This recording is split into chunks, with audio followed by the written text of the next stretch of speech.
بسم اللہ الرحمن الرحیم۔ بسم اللہ الرحمن الرحیم۔ رمضان بہار قرآن ہے اور قرآن انسانوں کے لیے حیات ہے، زندگی ہے۔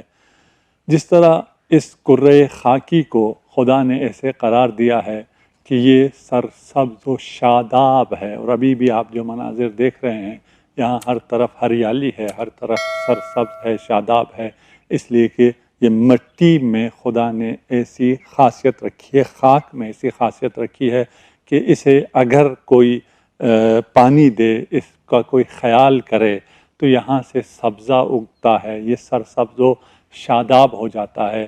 آپ کو پتہ ہے دنیا بھر میں جتنے پتھر ہیں ان پہ جتنا بھی پانی دے دیا جائے وہ کبھی بھی سبز نہیں ہوتے، وہ کبھی بھی سرسبز و شاداب نہیں ہوتے۔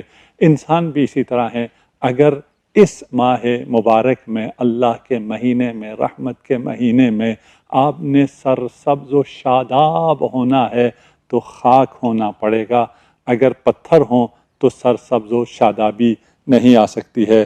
ثم قست قلوبکم من بعد ذلك فهي كالحجارة او اشد قسوة، اگر حجارہ ہو جاؤ، پتھر کی طرح ہو جاؤ، اور انسان سے تو کہا ہے کہ تم پتھر سے بھی زیادہ سخت ہو جاؤ گے۔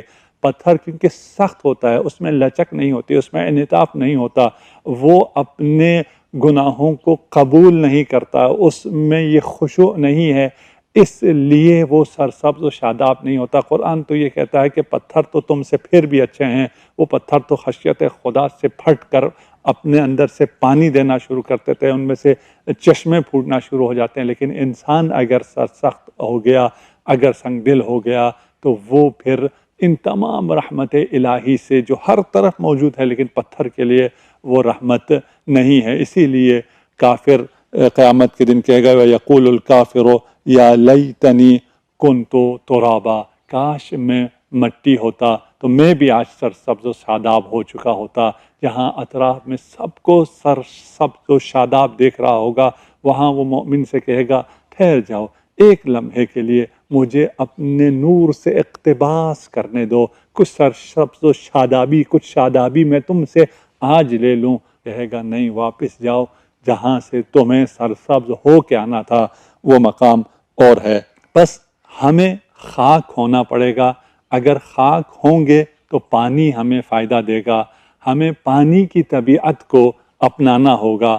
یہ جو آپ پانی دیکھ رہے ہیں یہ پانی ہمیشہ نشیب کی طرف جاتا ہے، یہ پانی ہمیشہ سجدے میں ہوتا ہے، اور یہ پانی سکون نہیں پاتا، اس کو قرار نہیں آتا جب تک یہ باغ میں نہ پہنچ جائے، جب تک یہ پھلوں کو، سبزیوں کو اور میووں کو، پھولوں کو نہ اگائے، اور جب تک رضوان اور باغ میں نہ پہنچو تب تک تم حالت سجدے میں رہو۔ ہاں یہ ہے کہ خاک بھی زرخیز خاک، جس خاک میں خدا کا خوف ہو وہ خاک بننا ہے۔